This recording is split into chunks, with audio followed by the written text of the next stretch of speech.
আসসালামু আলাইকুম, মালিহা হোসাইন স্বাগত জানাচ্ছি এনটিভির দেশের খবর। এক সপ্তাহব্যাপী টানা বৃষ্টি ও পাহাড়ি ঢলে কক্সবাজারে বন্যা দেখা দিয়েছে। এতে জেলার উখিয়া ও টেকনাফের অর্ধশতাধিক গ্রাম প্লাবিত হয়েছে। এসব গ্রামের অধিকাংশ এলাকার বেশ কিছু বাড়িঘর বৃষ্টির পানি ও পাহাড়ি ঢলে ক্ষতিগ্রস্ত হয়েছে। বৃষ্টি অব্যাহত থাকলে পাহাড় ধসের ঝুঁকির আশঙ্কা করছে আবহাওয়া অফিস। এছাড়া ফেনী, নোয়াখালী সহ উপকূলীয় এলাকার নিচু এলাকা প্লাবিত হয়েছে।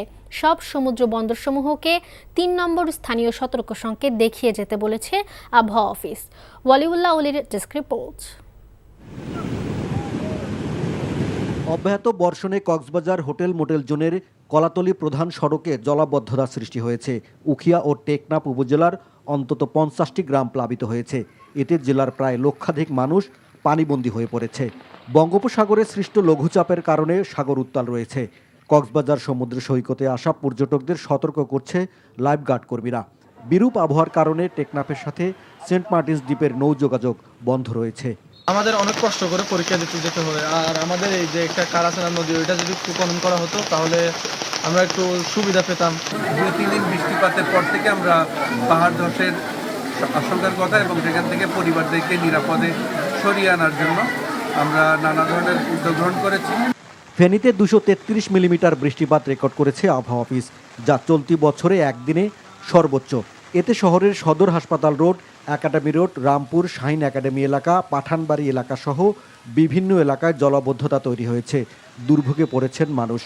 বন্ধ করা হয়েছে শিক্ষা প্রতিষ্ঠানের শিক্ষা কার্যক্রম। বাড়ছে সীমান্তবর্তী 3 নদী মুহুরী, কহুয়া ও সিলোনিয়া নদীর পানীয়। তবে পানি উন্নয়ন বোর্ড বলছে পানি এখনো বিপদসীমার নিচে রয়েছে।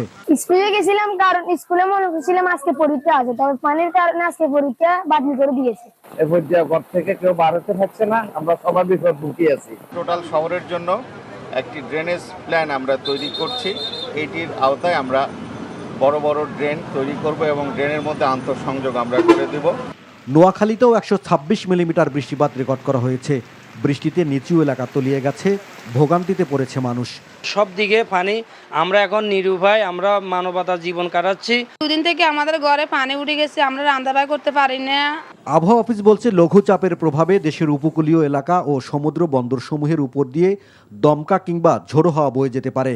এই যে বৃষ্টিপাত, এটা আগামী আরও 24 ঘন্টা এটা কন্টিনিউ করবে এবং এক্ষেত্রে দেখা যাচ্ছে যে কোস্টাল বেল্ট সহ যে বিভাগগুলো রয়েছে, খুলনা, বরিশাল, চট্টগ্রাম, এর সাথে ঢাকা বিভাগ অনেক জায়গায় ভারী বর্ষণ সম্ভাবনা রয়েছে। তবে আশা করা যায় কালকে থেকে বৃষ্টি অনেকটাই কমে যাবে। ওয়ালিউল্লাহ অলি, এনটিভি নিউজ ডেস্ক। কক্সবাজার সমুদ্র সৈকতের হিমছড়ি পয়েন্টে গোসল করতে নেমে চট্টগ্রাম বিশ্ববিদ্যালয়ের ছাত্র শাবাব রহমানের মৃত্যু হয়েছে। এখনও নিখোঁজ রয়েছে আসিফ আহমেদ ও অরিত্র হাসান নামে 2 শিক্ষার্থী। নিহত শিক্ষার্থী শাবাব ঢাকা পল্লবীর বাসিন্দা, নিখোঁজ 2জনই বগুড়ার বাসিন্দা। সি সেফ লাইফগার্ড সংস্থার কর্মকর্তা ইমতিয়াজ আহমেদ বলেন, 5 বন্ধু মিলে কক্সবাজার ঘুরতে আসে। তারা সবাই চট্টগ্রাম বিশ্ববিদ্যালয়ের ডেভেলপমেন্ট স্টাডিজ বিভাগের শিক্ষার্থী। সকালে হিমছড়ি সৈকতে গিয়ে 3 জন বাঁধের নিচে গোসল করতে নামে। এ সময় ঢেউয়ের তোড়ে তারা সাগরে ভেসে যায়। অন্য পর্যটক সাঁতার কেটে সাদমান রহমান শাবাবের মরদেহ উদ্ধার করে। বাকি 2 জনকে উদ্ধারে তল্লাশি চালাচ্ছে পুলিশ ও লাইফগার্ড কর্মীরা।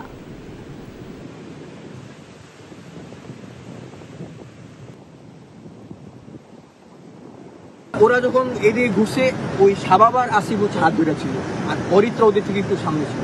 মানে অরিত্র একটু আগে আসতে ছিল, পরে দেখতে দেখতেই আপনার হচ্ছে ওদের মানে তলিয়ে গেছে। শরীয়তপুরে পদ্মা সেতু প্রকল্পের রক্ষা বাঁধে আকস্মিক ভাঙন দেখা দিয়েছে। ধসে গেছে বাঁধের 200 মিটার এলাকা। বিলীন হয়েছে একাধিক বসতবাড়ি ও ব্যবসা প্রতিষ্ঠান। ভাঙন আতঙ্কে গত 2 দিনে তড়িঘড়ি করে স্থানীয়রা নিজস্ব স্থাপনা সরিয়ে নিয়েছে। ভাঙন রোধে দ্রুত ব্যবস্থা নেওয়ার আশ্বাস দিয়েছে পানি উন্নয়ন বোর্ড। শরীয়তপুর থেকে আব্দুল আজিজ শিশিরের রিপোর্ট।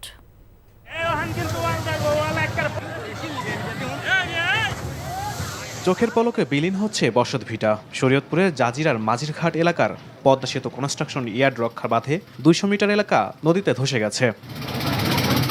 মুহূর্তেই নদীগর্ভে বিলীন হয়ে যায় বেশ কয়েকটি বসতভিটা ও ব্যবসা প্রতিষ্ঠান। নদীর বাঁধ ভেঙে যাওয়ায় আতঙ্ক ছড়িয়ে পড়ে স্থানীয়দের মাঝে। ভাঙনের হাত থেকে রক্ষা পেতে তড়িঘড়ি করে নদী পাড়ের স্থাপনা সরিয়ে নিচ্ছেন তারা। স্থানীয়রা জানান, শরীয়তপুরের এই বাঁধ বেশ কয়েকবার ভাঙনের কবলে পড়েছে। ঘরবাড়ি হারিয়ে দিশেহারা হয়ে পড়েছেন তারা।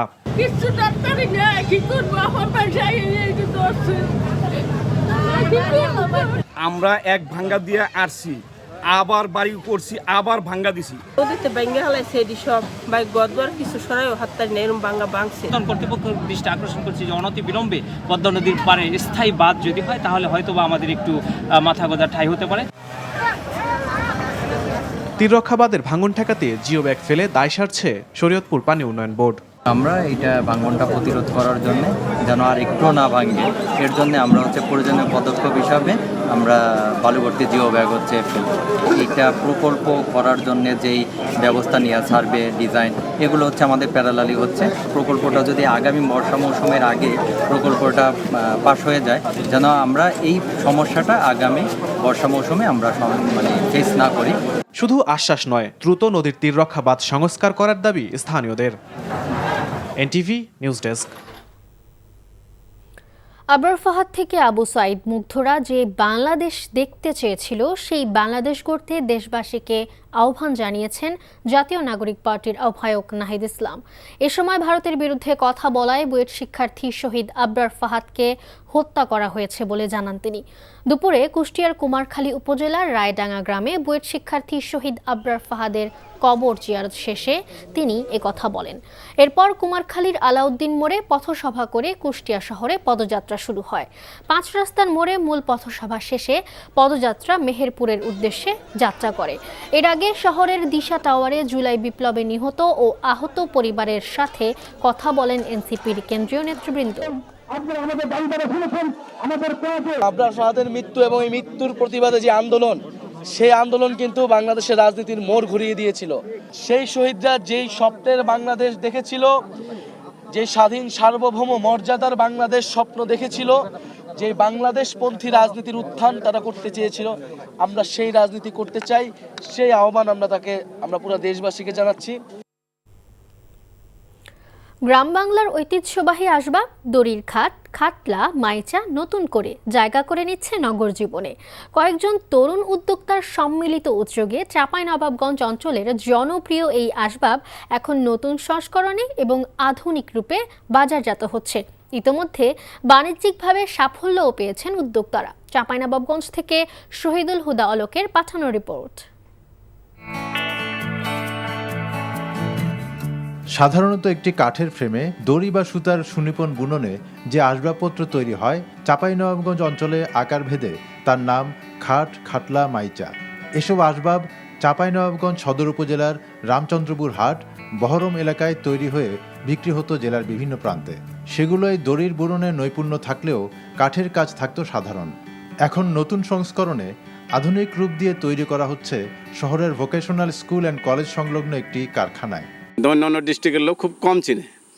কাজে ক্ষেত্রে গেলে আপনার এখন মডেল হয়ে গেলে আপনার এখন যে নিউ মডেলের ছোটো ছোটো যে মিনি খাটলা, মাইচা, আপনার ওই যে সোমনাথী খাটলা, মানে বিভিন্ন রকমের নাম আছে। রং করে বিক্রি করা হয়, এই জন্য দেখতে ভালো লাগে এবং কাস্টমার আগ্রহ বেড়ে যায়।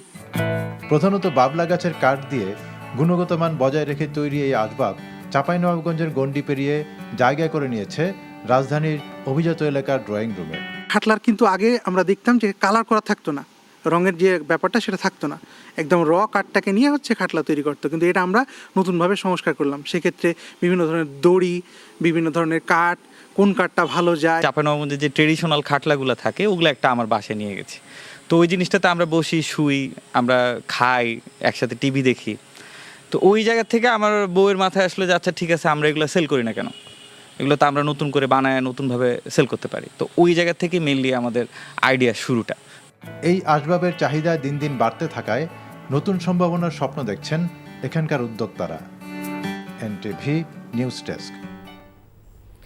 চট্টগ্রামের পাহাড়তলী চাউলের পাইকারি বাজারে নিম্নমানের চাল বাজারজাত করার অভিযোগে একটি প্রতিষ্ঠানকে 1 লাখ টাকা জরিমানা সহ বিভিন্ন প্রতিষ্ঠানকে জরিমানা করেছে ভোক্তা অধিকার সংরক্ষণ অধিদপ্তর।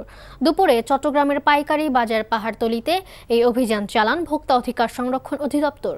অভিযানের নেতৃত্ব দেন অধিদপ্তরের উপপরিচালক মোহাম্মদ ফয়জুল্লাহ।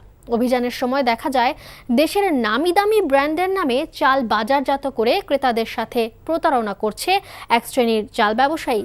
এসব চাল উত্তরবঙ্গের দিনাজপুর সহ বিভিন্ন জায়গা থেকে এনে বাজারজাতের পাশাপাশি ভারত থেকে আমদানি করা চালও প্যাকেটজাত করা হচ্ছে।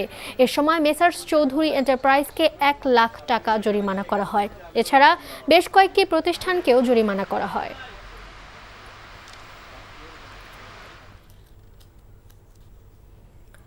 চট্টগ্রাম শহরের জামাল খান ওয়ার্ডে একটি আবাসিক ভবনের ওপর তলার ফ্ল্যাটে আগুন লাগে।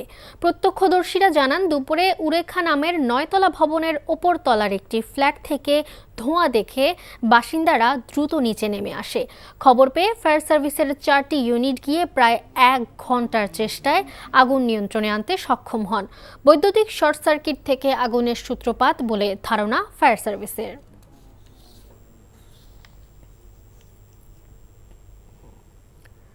বেতন বৈষম্য নিরসন, পদোন্নতি সহ 6 দফা দাবিতে দেশের বিভিন্ন স্থানে অবস্থান কর্মবিরতি পালন করছে স্বাস্থ্য সহকারীরা। বাংলাদেশ হেলথ অ্যাসিস্ট্যান্ট অ্যাসোসিয়েশনের উদ্যোগে এই কর্মসূচি পালন করা হয়। সকালে নিয়োগ বিধি সংশোধন, টেকনিক্যাল পদমর্যাদা, উচ্চতর গ্রেড নিশ্চিতকরণ সহ 6 দফা দাবিতে বিক্ষোভ কর্মসূচি পালন করেছে ময়মনসিংহের স্বাস্থ্য সহকারীরা। জেলা সিভিল সার্জন কার্যালয়ের সামনে 2 ঘণ্টা ব্যাপী কর্মসূচি পালন করেন তারা। একই দাবিতে লালমনিরহাট, কুষ্টিয়া, গাজীপুর, নওগাঁ, চাঁপাইনবাবগঞ্জ, গোপালগঞ্জ, নাটোর, কিশোরগঞ্জ, বান্দরবান সহ বিভিন্ন স্থানে অবস্থান কর্মসূচি ও বিক্ষোভ করেছেন স্বাস্থ্য সহকারীরা। দাবি মানা না হলে শাটডাউন কর্মসূচি সহ বৃহত্তর আন্দোলনের হুঁশিয়ারি দেন আন্দোলনকারীরা। চাঁদা না দেয়া ও জমি দখল নিয়ে বিরোধের জেরে Narayanganj chamber of commerce and ইন্ডাস্ট্রিজের পরিচালক গোলাম সরোয়ার সাইদের ওপর হামলার অভিযোগ উঠেছে। সোমবার দুপুরে চাষারার বাগে জান্নাত মসজিদ সংলগ্ন পৌর মার্কেটের সামনে এই ঘটনা ঘটে। প্রত্যক্ষদর্শীরা জানান, ঘটনার সময় নারায়ণগঞ্জ সিটি কর্পোরেশনের 12 নম্বর ওয়ার্ড কাউন্সিলর শওকত হাশেম শকু, নারায়ণগঞ্জ মহানগর স্বেচ্ছাসেবক দলের আহ্বায়ক সাখাওয়াত ইসলাম রানা সহ অনেকে উপস্থিত ছিলেন। এলাকাবাসী জানায়, পৌর মার্কেটের একটি দোকান নিয়ে গোলাম সরোয়ার সাইদ ও আশিকুর রহমান নামের এক ব্যক্তির মালিকানা নিয়ে বিরোধ চলছিল। ভুক্তভোগী সাইদ জানান, তিনি ওই স্থানে বৈধ মালিক। তিনি বহুতল ভবন নির্মাণের কাজ করার কথা থাকলেও বেশ কিছুদিন আগে স্বেচ্ছাসেবক দলের সভাপতি সাখাওয়াত ইসলাম রানা মোটা অঙ্কের চাঁদা দাবি করে আসছে। চাঁদা না দেয়ায় জায়গাটি দখলে নেয় সাখাওয়াত ইসলাম রানা। তাতে বাধা দিলে প্রকাশ্যে হামলা চালায় তারা। শোভাযাত্রা, আলোচনা সভা, কেক কাটা সহ নানা আয়োজনে দেশজুড়ে পালিত হলো জনপ্রিয় টিভি চ্যানেল এনটিভির 23তম প্রতিষ্ঠাবার্ষিকী। মানসম্পন্ন অনুষ্ঠান প্রচারের জন্য এনটিভির প্রশংসা করেন অনুষ্ঠানে আসা বক্তারা। প্রতিনিধিদের পাঠানো তথ্য ও ছবিতে আহমেদ শরীফের ডেস্ক রিপোর্ট।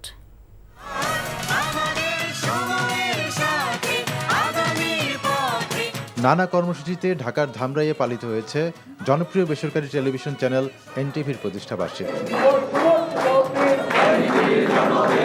এ উপলক্ষে আয়োজন করা হয় আলোচনা সভা, বৃক্ষরোপণ ও বিতরণের কর্মসূচি। পরে এনটিভির ভবিষ্যৎ পথ চলায় সাফল্য কামনা করে কেক কাটেন অতিথিরা। দর্শক নন্দিত স্যাটেলাইট চ্যানেল এনটিভির 23 বছর পদার্পণ উপলক্ষে ঢাকার কেরানীগঞ্জে আলোচনা সভা, দোয়া ও কেক কাটা কর্মসূচির আয়োজন করা হয়।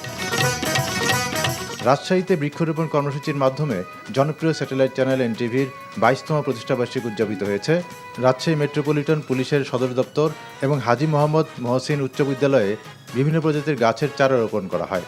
এনটিভি পরিবার এবং এনটিভি সকল কলাকৌশলী, সাংবাদিক বা শুভানুদ্দেয়ী সবাইকে আমি শুভেচ্ছা জানাচ্ছি। গাছ লাগিয়ে আমরা আমাদের পরিবেশ রক্ষা, ব্যক্তিগতভাবে আমি এনটিভির এই উদ্যোগকে আমি স্বাগত জানাচ্ছি। নাটোর প্রেস ক্লাব মিলনায়তনে আলোচনা সভা, পুরস্কার বিতরণ ও কেক কেটে পালন করা হয়েছে এনটিভির 22 বছর পূর্তি উৎসব। অনুষ্ঠানে সাংবাদিক ও বিশিষ্টজনদের পেশাগত অবদানের জন্য পুরস্কৃত করা হয়। মানিকগঞ্জ প্রেস ক্লাব মিলনায়তনে উৎসবমুখর পরিবেশে এনটিভির 22 পেরিয়ে 23-এ পদার্পণ উপলক্ষে আলোচনা সভা ও কেক কাটার আয়োজন করা হয়। শরীয়তপুরের নানা কর্মসূচির মধ্য দিয়ে এনটিভির প্রতিষ্ঠাবার্ষিকী পালন করা হয়েছে। জেলা শহরের কেন্দ্রীয় মসজিদের সামনে থেকে একটি বর্ণাঢ্য শোভাযাত্রা বের করা হয়। পরে জেলা শহরের একটি হল রুমে আলোচনা সভা অনুষ্ঠিত হয়। জামালপুর জেলা প্রেস ক্লাব মিলনায়তনের প্রতিষ্ঠাবার্ষিকী উপলক্ষে কেক কাটা ও আলোচনা সভার আয়োজন করা হয়েছে। মৌলভীবাজারে জেলা প্রেস ক্লাবে বিপুল উৎসাহ, উদ্দীপনা ও নানা আয়োজনের মধ্য দিয়ে এনটিভির 22 বছর পেরিয়ে 23 বছরের পদার্পণ অনুষ্ঠান পালিত হয়েছে। র্যালি, কেক কাটা ও আলোচনা সভার মধ্য দিয়ে ঝালকাঠিতে দেশের জনপ্রিয় স্যাটেলাইট চ্যানেল এনটিভির প্রতিষ্ঠাবার্ষিকী পালিত হয়েছে। আহমেদ শরীফ, এনটিভি নিউজ ডেস্ক। সিরাজগঞ্জে ট্রাক চাপায় বাবা ছেলে নিহত হয়েছে। ভোরে হাটিকুমরুল বনপাড়া মহাসড়কের সিরাজগঞ্জের সলঙ্গা থানার চরিয়া মধ্যপাড়ার নূরজাহান হোটেলের সামনে এই ঘটনা ঘটে।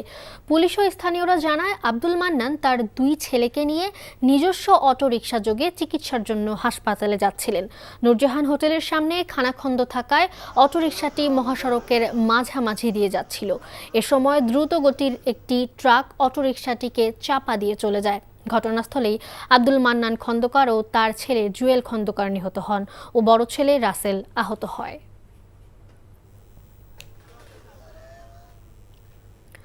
কক্সবাজারের উখিয়ায় এক ইউপি সদস্যকে গলা কেটে হত্যা করেছে একদল দুর্বৃত্তরা। পুলিশ জানায়, দুপুরে উপজেলার জালিয়াপালং ইউনিয়নের মনখালী খাল থেকে ইউপি সদস্য কামাল হোসেনের বস্তাবন্দি লাশ উদ্ধার করে পুলিশ। কামাল হোসেন জালিপালং ইউনিয়ন পরিষদের সদস্য। নিহতের পরিবার জানান, সোমবার রাতে বাড়ি থেকে বের হয়ে নিখোঁজ ছিলেন কামাল হোসেন। আজ দুপুরে মনখালী খালে বস্তা ভর্তি কিছু দেখে স্থানীয়রা পুলিশকে খবর দেয়। পরে পুলিশ গিয়ে বস্তা খুলে কামাল হোসেনের মরদেহ দেখতে পায়। আজ থেকে হবিগঞ্জ সিলেট রুটে ধর্মঘটের কারণে অনির্দিষ্টকালের জন্য বাস চলাচল বন্ধ রয়েছে।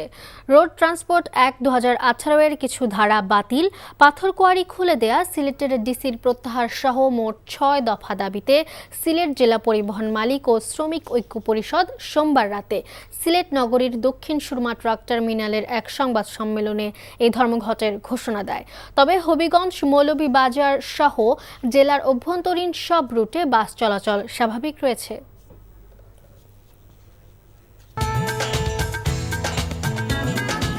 এই ছিল দেশের খবরে। এই খবরের ভিডিও সহ আপডেট জানতে ভিজিট করুন এনটিভি অনলাইন www.ntvbd.com। এছাড়াও এনটিভির জনপ্রিয় সব অনুষ্ঠান ও খবরের আপডেট জানতে ভিজিট করুন আমাদের ইউটিউব ও ভেরিফাইড ফেসবুক পেজ। 6টায় ইভিনিং নিউজ দেখার আমন্ত্রণ রইল। ধন্যবাদ সবাইকে।